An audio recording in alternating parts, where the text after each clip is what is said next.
The world is a beautiful but challenging place to live. And let's face it, life hits hard sometimes. So if you find your hopes and dreams and mental well-being needs a boost, you're tuned into the right podcast. Welcome to Inspire Us with your host, J. Paul Nadeau, a former hostage negotiator turned motivational speaker and acclaimed author of Take Control of Your Life. And now, here's your host, J. Paul Nadeau.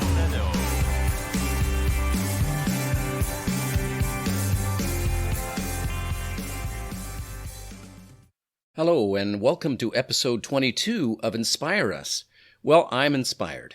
Today, I introduce to you Joy McCarthy. And Joy is a holistic nutritionalist and founder of joyoushealth.com, which is an award-winning website focused on healthy living.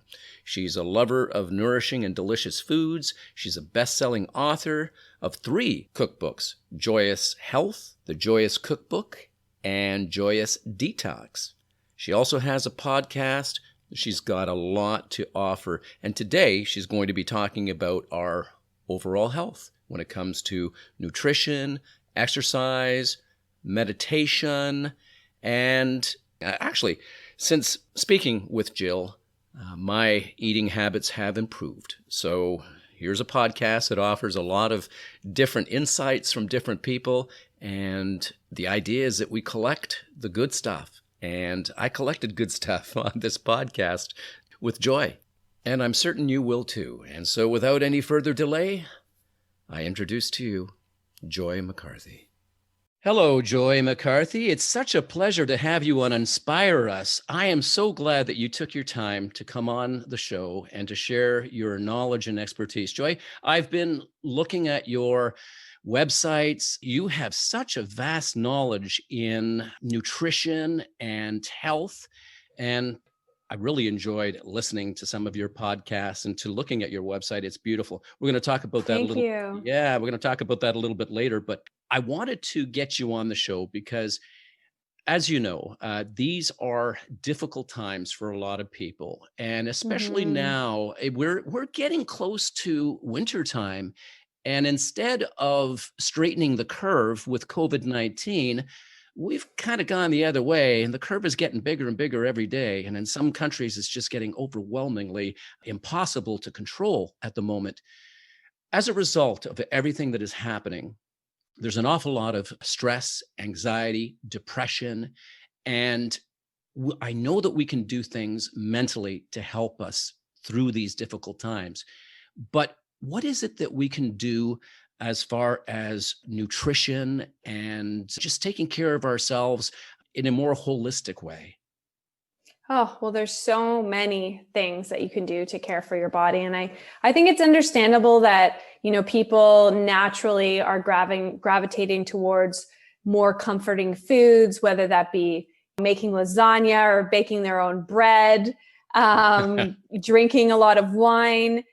But the challenge is that if you are drinking every night, or if you're just indulging in a lot of sweets and then stimulants, it is at a cost to the body.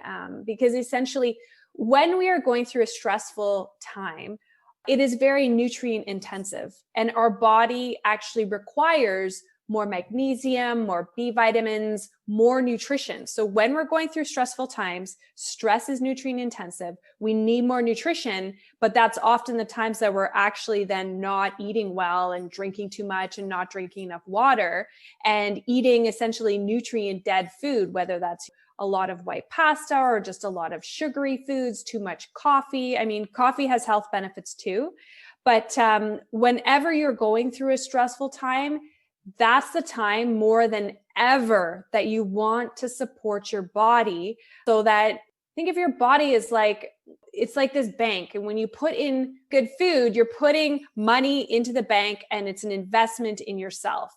But when you're eating nutrient dead food, you're always kind of taking. And when you are stressed out, you're always utilizing nutrients, because magnesium is our most potent anti-stress mineral. So we have to get that from our diet. B vitamins are our most potent anti-stress vitamins. So essentially, in a nutshell, I can go more specific, of course, but I'm not saying don't eat comfort foods. because I think that it's actually good to be connected with our food, not be disconnected, have a good relationship with our food. I think that we should get joy and pleasure from our food, but it's a mindset change of like, what is a healthy comfort food versus an unhealthy comfort food? All right. And what you said about the bank is a great visual, because you're right. If we don't eat healthy, we're kind of taking all that good stuff out of us and pouring something bad into us. Does our eating habits affect our mental health? Oh, 100%. So think of the food you eat as the raw materials to make things like neurotransmitters. So neurotransmitters are your brain hormones, like your serotonin, that helps you sleep well and helps with appetite control, helps you feel calm, dopamine. So the very foods that you eat every day, what you put on your dinner plate, is literally providing the raw material for your body to make neurotransmitters that keep you happy and calm and help you sleep well. So a lot of people crave carbs and sugars, especially in the evening, because they're craving that feeling that serotonin gives them. So it's almost like a brain craving in a way. The importance, I guess, is getting all those nutrients into your body that will help you fight whatever it is, maybe even the virus off. Now, you mentioned that B vitamins and magnesium are really important. Can people get that through a supplement and not solely through their food? Because I know myself, and I will admit to you, and we had a conversation before we started this podcast, but I don't eat the best. My eating habits are not the best. I eat once a day, and it's not always a balanced meal. But I do try to take supplements. Is that going to make a difference, or am I just right off my A rocker? moderate difference, yeah. But I always like to say you can't supplement out an unhealthy diet. Did I say that right? Essentially, supplements are only supplemental to a healthy diet, and they kind of like help to fill in those nutrition gaps. So what I would recommend to you and to those listening is to really just focus on whole foods. And you might think, well, whole foods, like, what does that even mean, Joy? And when I say whole foods, like, ask yourself, when you're eating food, is this something that you know where it came from? Did it grow in the ground? Did at one point it run across a field? Was it in the ocean at one time? Was it plucked off of a tree? And this is a really simple way to evaluate how you're eating, and are you in fact eating enough whole foods? And for those of you who are nodding their head, your listeners who are like, yes, Joy, I totally eat whole foods. I don't eat processed stuff. I avoid food additives and food coloring, and I read my labels. Great. But to take it to another level, then I would say, are you eating enough plant-based foods? Because we need to be eating around 30 different plant foods a week for the health of our body. Now, that may seem kind of overwhelming. Yeah. My eyebrows just went up. You saw that, right? Yeah. It seems like a lot. Well, for you, I would say, because you're fasting and you only eat one meal a week, that's more difficult. But that's probably not the average person. I imagine the average listener is probably eating 3 meals a day, sometimes having snacks. But I promise you, eating like 30 different plants per week is easier than you think. Like for lunch today, I had soup, and it had sweet potato, it had carrots, it had celery, onions, garlic. It actually had sweet potato noodles, which were like a rice-based noodle. So that I get another point for that. So I actually had 6 different plants in my lunch today. And it's really, really critical, especially during a pandemic when we're feeling more stressed, that we eat lots of whole foods so we get lots of micronutrients. Most people focus so much on macro. Macro is carbs, proteins, and fats. And they don't actually think beyond that. Or some people don't even think about macro, and all they think about are calories in and calories out. And that is not that's not a great way to nourish the body, because calories actually really mean nothing. Like someone might be shocked to see how calorically dense a meal that I eat is, yet I don't gain weight. I feel great. So you could look at 2 meals. You could look at like a junk food meal. Say you have a meal that's 800 calories, but it's like French fries, it's just like fast food. And you have a meal that I'm eating, like for example, tonight I'm going to make some homemade pad thai, and it'll be higher in calories because I'm going to use coconut milk. So say both of those meals, one is healthy, one is not. They have the exact same calories. You think, okay, that's fine. They might even have the same macronutrients, carbs, proteins, and fats. But the difference is the effect on my body when I eat it. The one that's healthy has a totally different hormonal effect on my body. My insulin is balanced, my metabolism is boosted, I feel satiated, I feel good, I feel happy. Whereas the other one really negatively affects my insulin levels, which could potentially spike, and then my sugar levels spike, insulin secretes and brings it down too low. So it's a totally different metabolic and hormonal response that you get from two meals that could have the same calories and the same macros. So it just goes to show you that it's about quality of food, eating, ensuring that you're getting lots of micronutrients. And that was, I know I went off on a bit of a tangent there because you just simply asked me about supplements. But I think that supplements are good, but if you're not eating well, then what is your gut health like? And are you even absorbing and assimilating those nutrients that you're taking in a pill format? So I always say supplements are supplemental to a healthy diet. No, that's something I really have to change then, because thank you for clarifying that.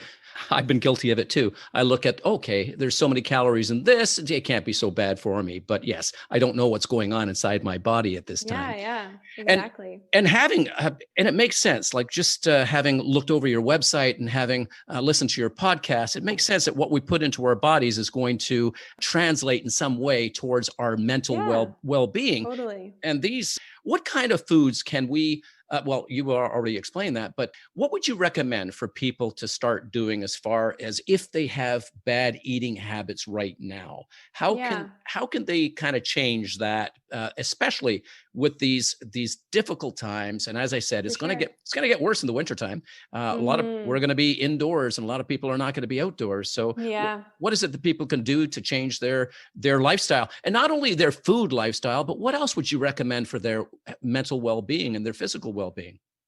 Yeah, I'm so glad I'll touch on the food part first, but I just want to say I'm so glad you asked me that question, because so much of our wellness is, it's beyond just our food, right? It's beyond our dinner plate, as a holistic nutritionist, so much. And I'm sure what you've heard on our podcast and on my website, so much of what I've talked about is also about having a healthy lifestyle, which is just as important as what you eat. I wouldn't say actually, I'm a nutritionist, you think I'm all about food, but I actually wouldn't say food is more important than all of these other things that we could be doing for our health. Right. So I think what's most important for people is baby steps. I think there's a very small percentage of the population that's like, Joy, just tell me everything. I'm going to do 100% everything you say. I'm going to eat 3 perfect meals a day. So that's not realistic. And most people actually who are type A and say that they want to do that and they want to follow a meal plan, they're going to do everything I say, actually end up like crashing and burning.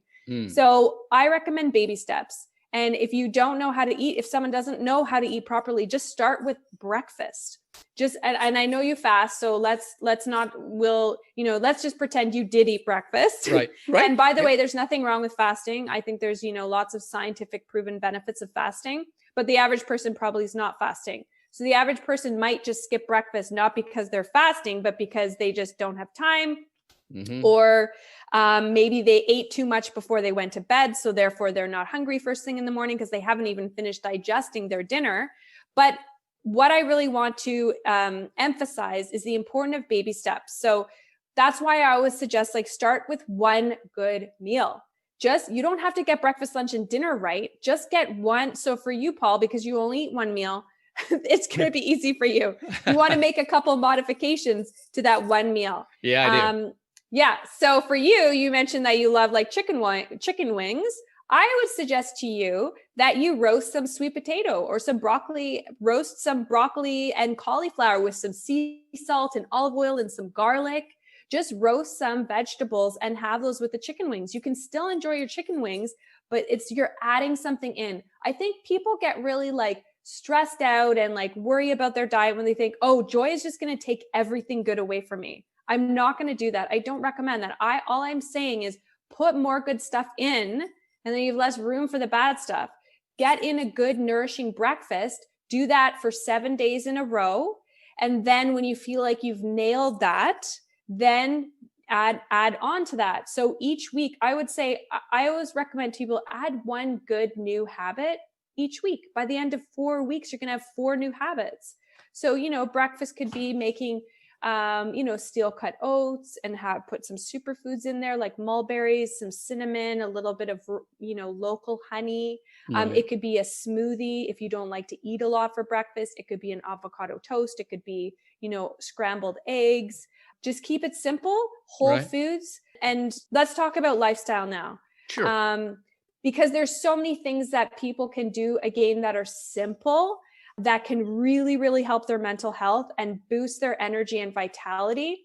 And I think that simple steps are important because they get us on an upward spiral, and that's in a good way. They get us in an upward trajectory. As soon as we start doing something good for ourselves, we start to feel better and we want to do more good things. It's just like, when you start like a new exercise program, you naturally want to do more good things for you because it boosts your confidence. You feel better in your body. And you're like, you know what? I don't want to eat fast food. I've just done an awesome workout. And right now is the time that my muscles are like ready to like store up, all those minerals and that protein, and my body knows what to do with those carbohydrates. So now is the time to eat like a really good meal. But from a lifestyle perspective, there's small things we can do that can get us feeling more positive and feeling like we have energy to do the things that we need to do. So I'm a really big fan of meditation. It's free. Anyone in the world can do it. You can do it anywhere, anytime. And many people are already meditating and they don't even know it by going for a nature walk and not thinking about anything other than where they're at. So I really believe that if the entire 7.5 billion people on planet Earth meditated, we would have more peace, we would have more happiness, the world would be a safer, better place. So meditation, there is so much science. I'm sure you're aware of it based on all the research you do. We know that meditation literally changes the brain. And I actually got into meditation more deeply during COVID. And I swear meditation is what has helped me survive this pandemic, and the stress has been my regular meditation practice. I think a lot of people get very overwhelmed by it, though. Do you meditate yourself? I do. Yes. I have a couple of programs that I follow, and I have an app. Amazing. Which app do you use? Calm? Yes, the Calm one. Yep. Calm app. Yep. There's so many apps, and lots of them are free. So it's easy. There's no reason not to do it. Well, you're right. And you mentioned, taking a walk in nature being a form of meditation. And that is so very true.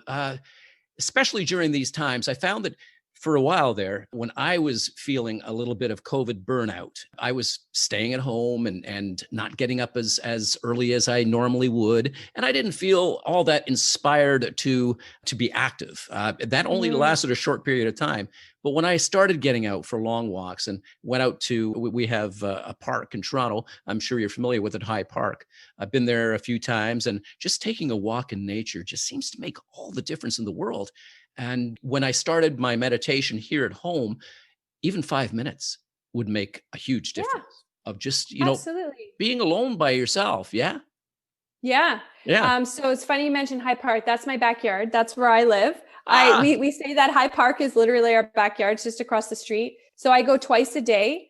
But the amazing thing about nature is just breathing in, like when you smell a tree, a pine tree, when you actually breathe in those essential oils, they actually have a physiological effect on you.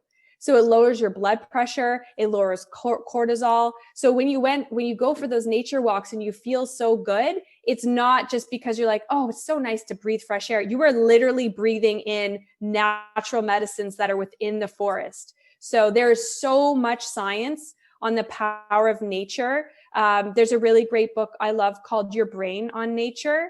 And they have even done studies on children to show that children who, have a playground with trees are actually more productive and have better attention span at school. There's so much research on the power of nature.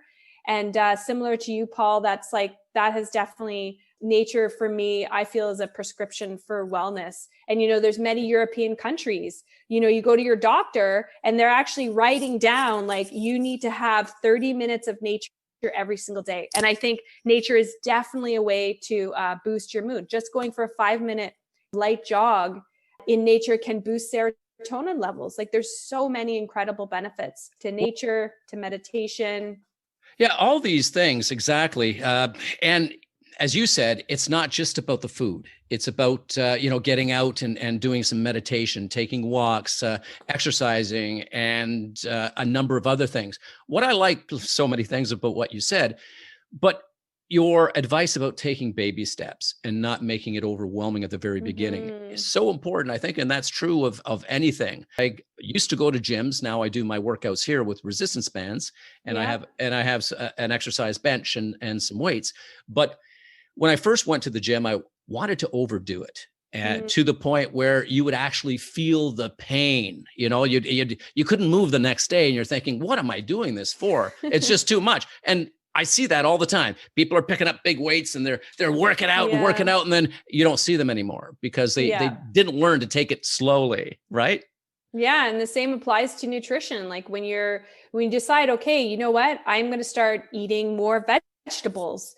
That doesn't mean now you're going to eat a salad 3 meals a day, right? Right. It can just mean like adding some vegetables with whatever it is you normally have for dinner, or instead of like eating salted roasted peanuts as a snack, maybe instead you're switching it to walnuts and having some sliced apple with it.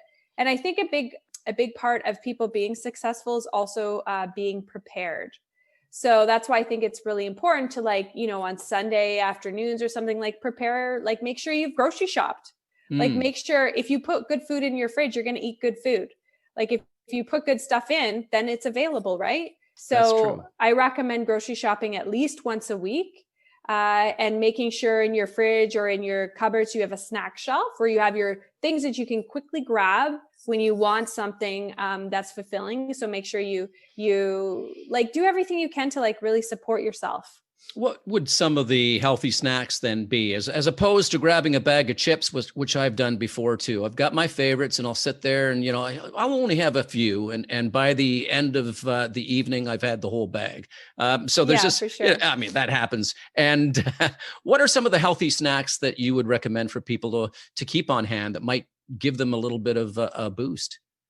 Yeah, so I think if you like salty snacks, it sounds like that's kind of your thing. I would then, if you like these, I would recommend them. Do you like olives at all? I love olives. Okay, olives are a great salty snack. And the nice thing about olives is they have lots of good fat. So they're going to be more satiating than a bag of chips. A bag of chips are just carbs, probably going to spike your insulin, then you're going to be craving more.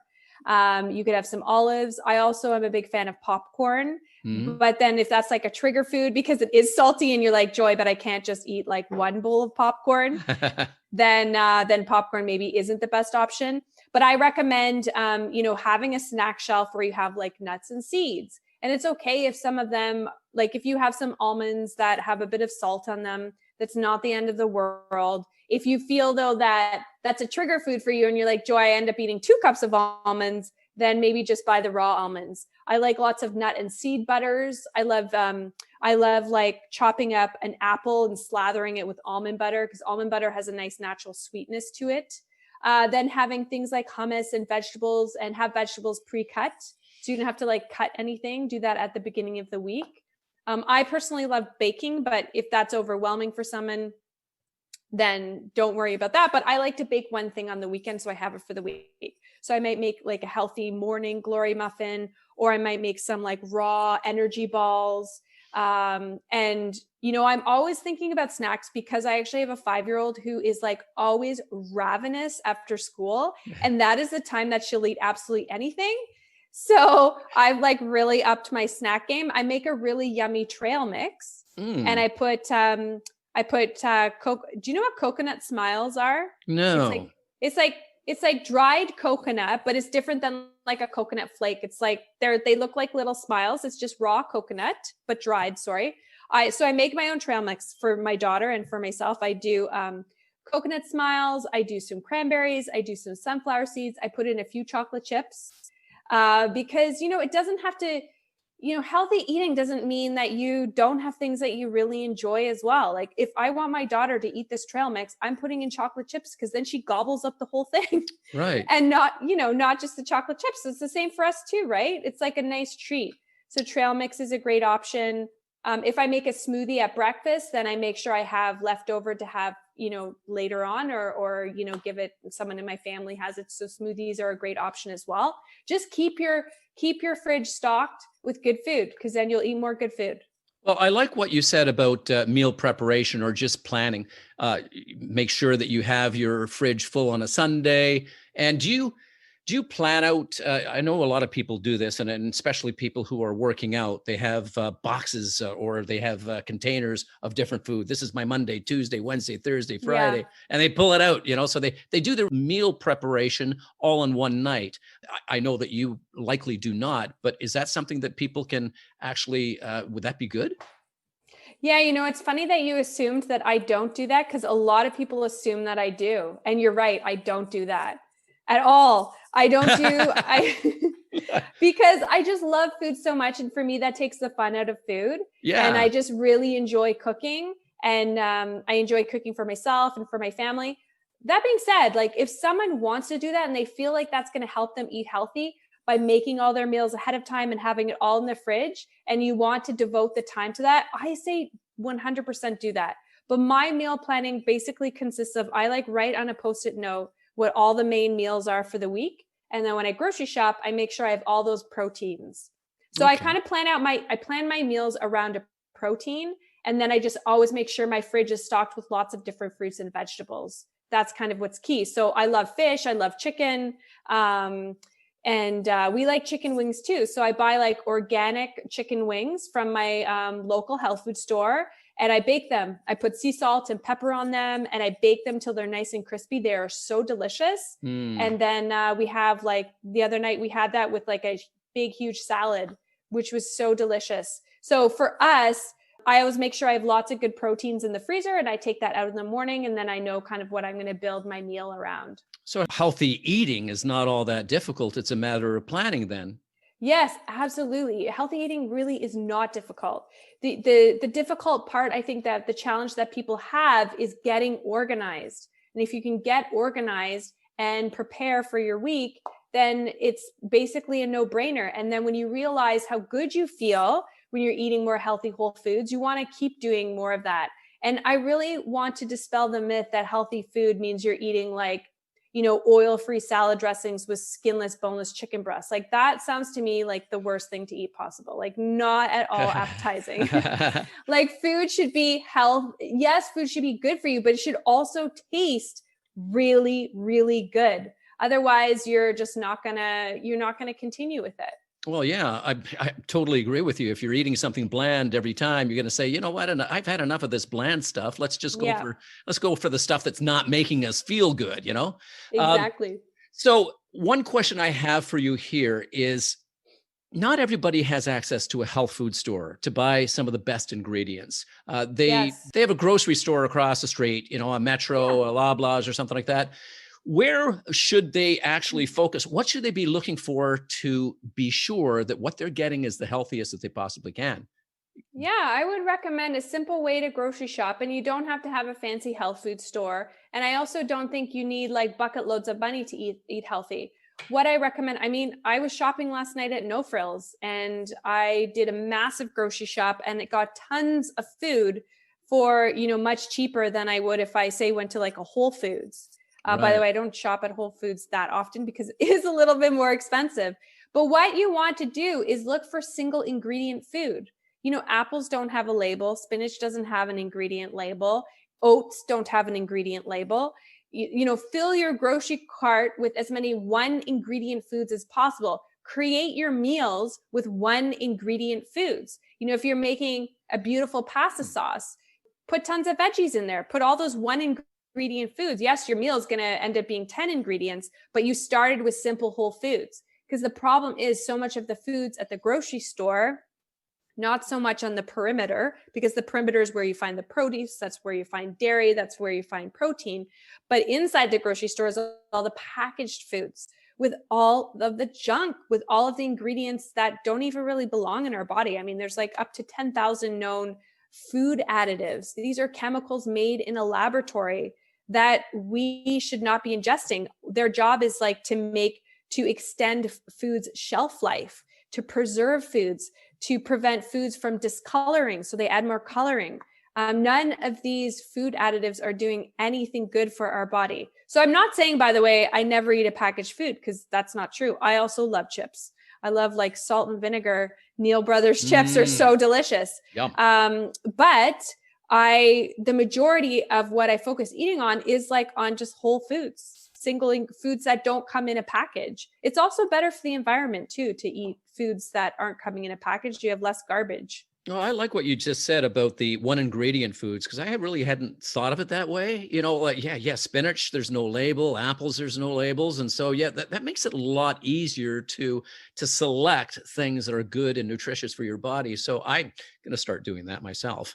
Amazing. So yeah, this has been a form of therapy for me. So thank you very much, Joy.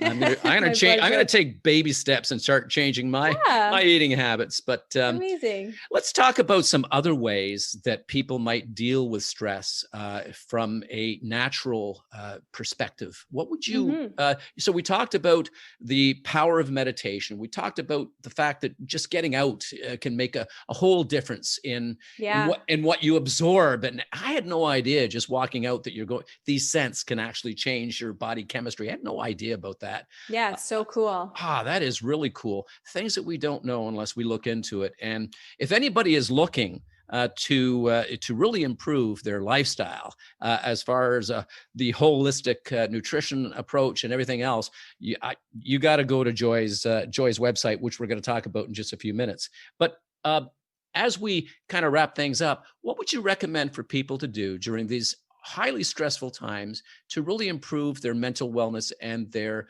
nutrition?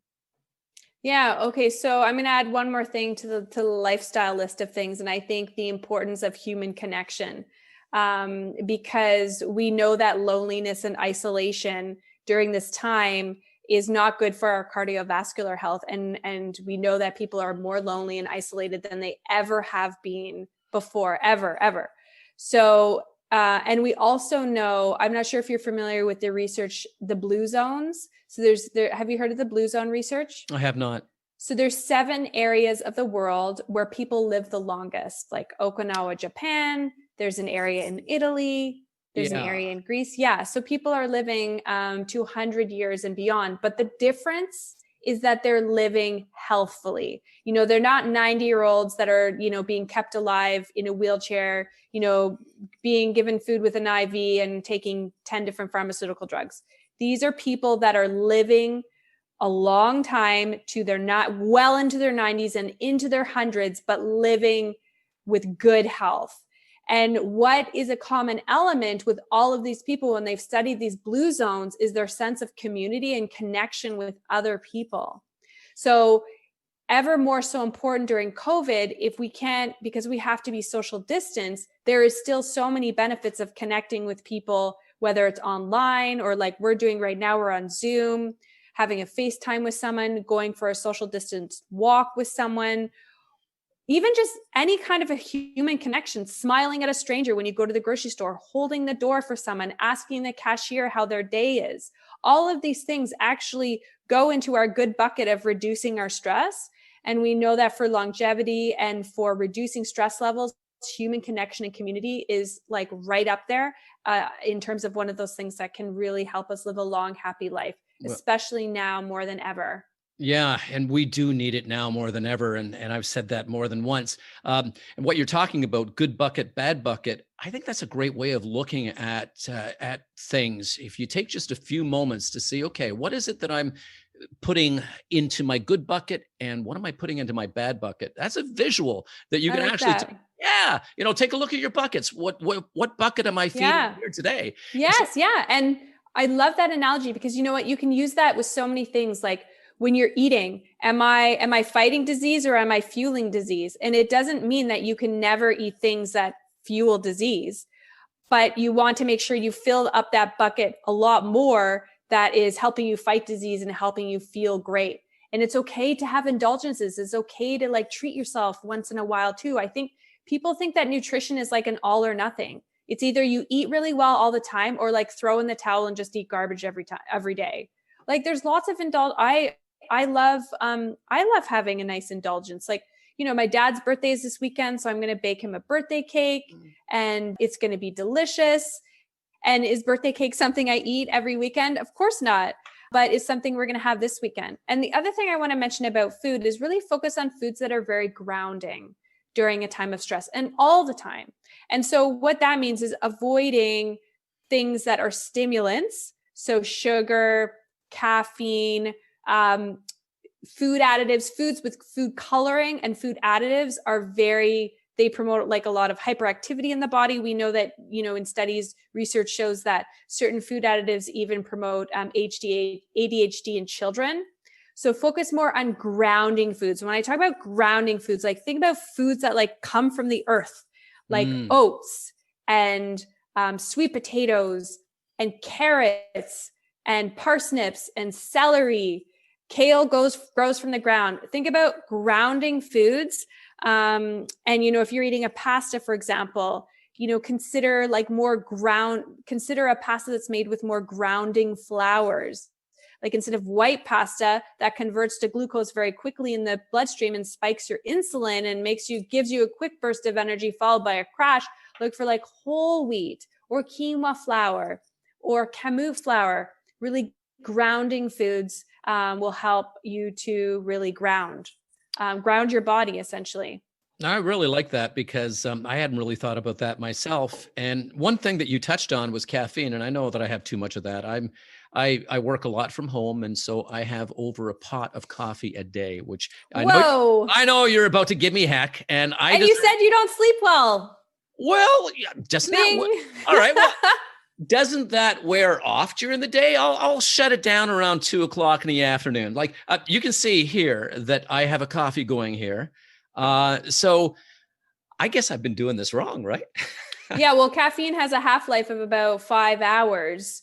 So if you have like I'm thinking a grande cup of coffee has about 330 milligrams of caffeine. So then you still have in your bloodstream, if you have that at 2:00, by the evening, you still have a lot of caffeine in your bloodstream, and caffeine stimulates the nervous system. Same way cortisol, right? Yeah.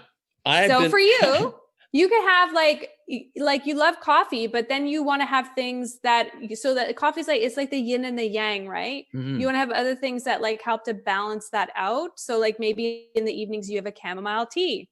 Right. Maybe you have some CBD oil. So you have things that are bringing you down because you have a lot bringing you up. Not that coffee is a bad thing because it does offer a lot of antioxidants. But if you're having a pot of coffee, then I definitely say that's a lot. It is. I know. And whenever I mention this to my friends, a lot of them raise their eyebrows and go, really?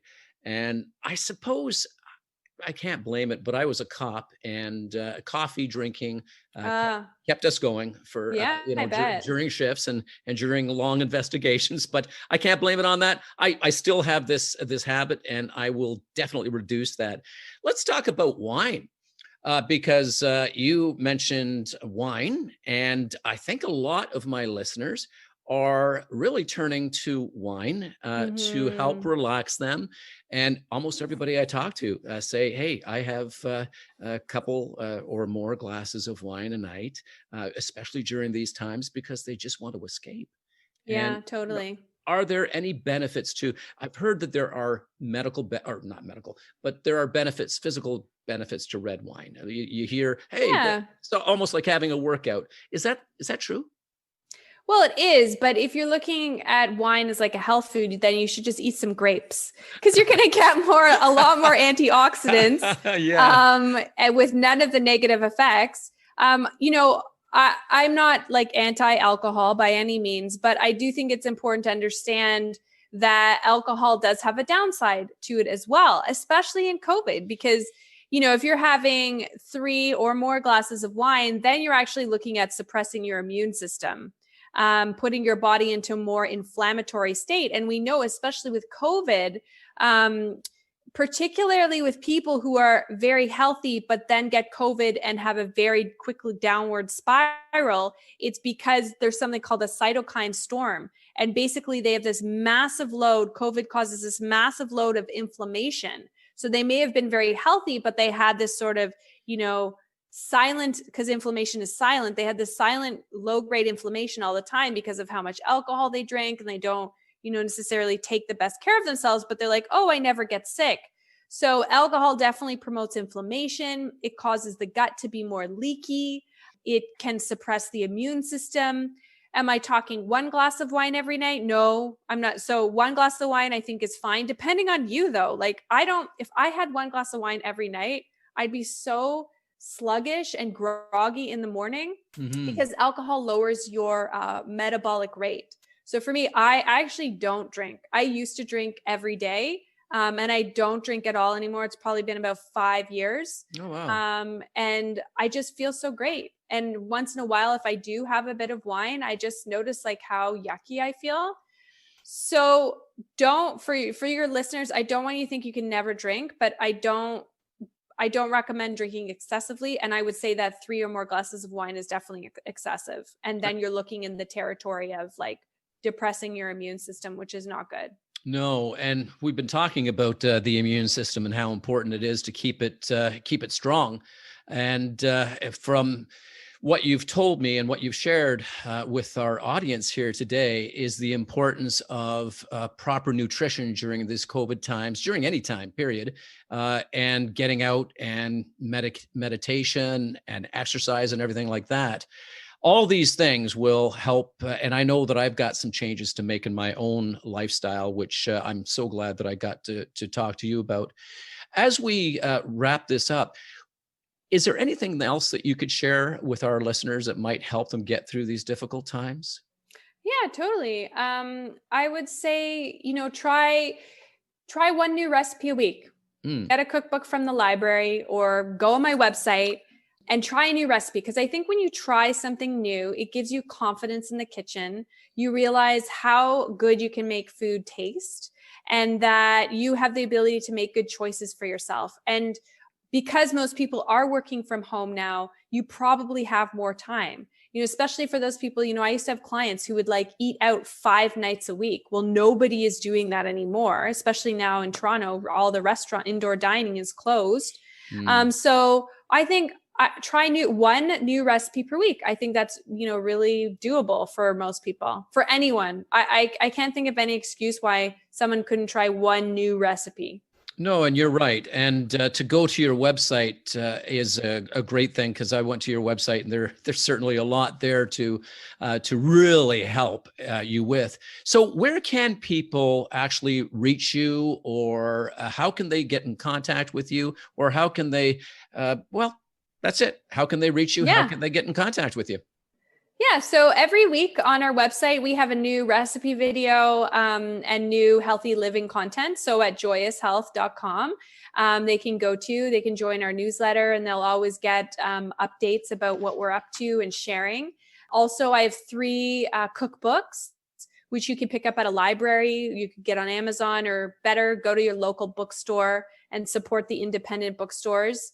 Or I'm also on Instagram as well at Joyous Health. And I have a podcast like yourself, the Joyous Health podcast, where we interview amazing guests from all different backgrounds. And I find, podcast is the biggest growing medium right now. It's just such an easy way to absorb information. I'm a huge fan of podcasts. I can't wait to listen to your podcast, by the way. Oh, well, thank you very much. I'm going to be subscribing to yours, because it's so informative, and you do have a number of different guests from all kinds of walks of life. And one of the ones that I was listening to this morning was with a doctor. I think it was Dr. Lisa Weeks talking. Oh yeah, she's great. Yeah, she was talking about stress and talking about some of the things that we're talking about here. And I thought, wow, and you're a great interviewer. And I so thank you for coming on the show and sharing what you have with us, because again, it just grounds in us, and using the word ground, but it grounds in us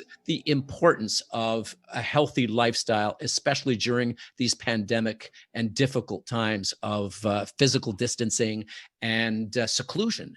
And really taking care of your body, your temple should be one of your priorities, right?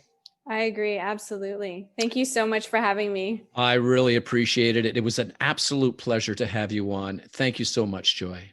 Thank you.